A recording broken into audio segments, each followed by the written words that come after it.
Well, Judith Pressman, eventually became Judith Botzelman, is my first cousin. She is the only one that survived the Holocaust.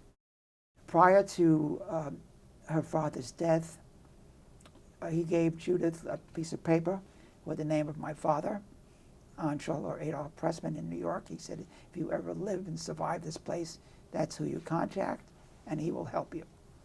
She lost the piece of paper at some point. What happened was my father would read the Jewish daily forwards, probably every day, but I can't be sure. I read it on the train to work, I don't know. And someone had seen in the newspaper an article, I'm an orphan, I survived a Holocaust, and my name is, she might have said Judith Pressman, I don't remember, but she said, I'm looking for my uncle, Anshel Adolf Pressman, in New York City, Manhattan probably. So the person was reading the paper knew my father. He said, you know, I just saw your name in the paper. They said, you have a niece that's alive. My father had no idea because we lost complete track. So my father immediately started working through HIAS, you know, the Hebrew Immigration Society, along with a cousin who had more financial backing than my father had, with the idea of bringing her to the States. And my father would have adopted her. So while this was going on, Stalin came into that area of Czernowitz, took over. And there was a lot of, as you know, a lot of people killed under Stalin. Many of them went to camps in Siberia. And it was a frightening situation. We had gotten a call at home, not from a Pressman, but from someone on the circus side of the family. My sisters got the call, I don't remember it, but they told me someone called, and they said that if, at that point, if my father keeps writing to Judith and sending her money, he sent her money to buy a sewing machine, Singer sewing machine, because she said she was going to study to be a seamstress.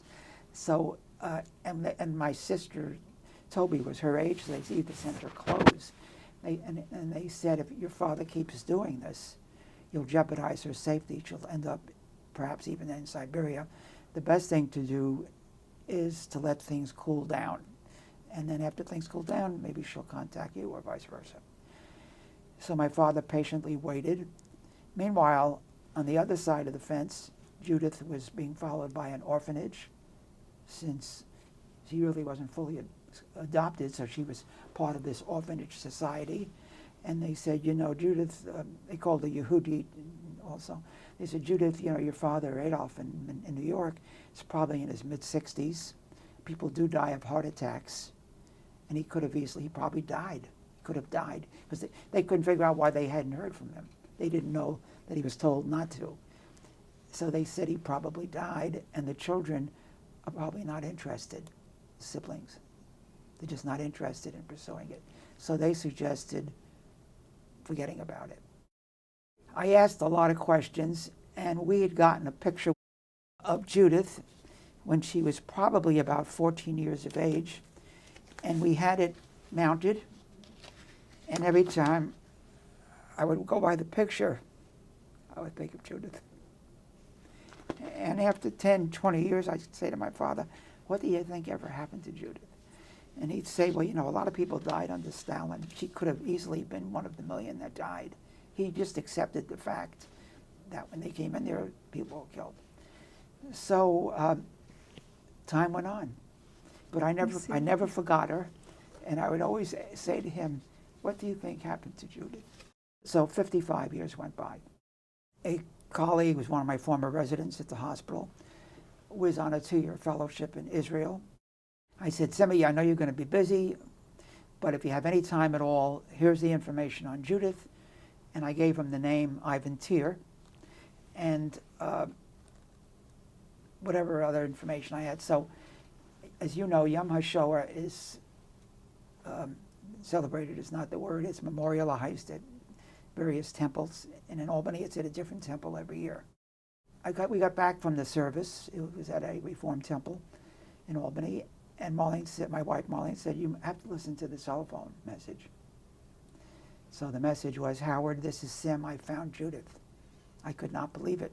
This was 55 years, and it was right on Yom HaShoah, or the eve of Yom HaShoah. Judith was coming to the States that year, that summer,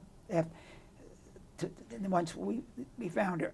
And prior to her coming here, one of my sisters was in Europe with her husband, and they stopped in Israel and saw her. But anyway, so Judith came that summer. We met her at the airport in Newark. Well, she had a marked resemblance to my father. He was her uncle, but sometimes you could resemble an uncle.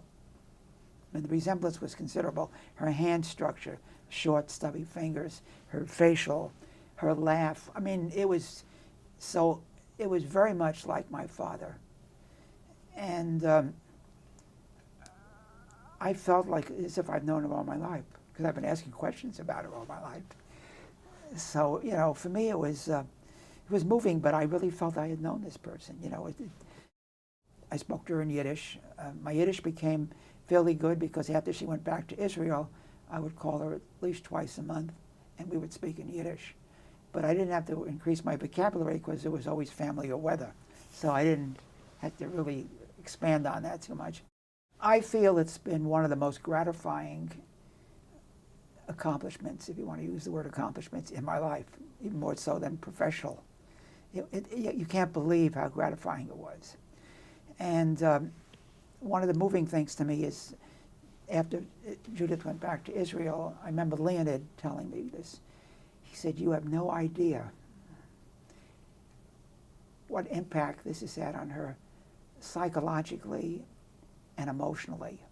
Because and the reason I'm saying this is his family were basically spared in the Holocaust. He had two sisters living in Israel. He had one brother in the United States.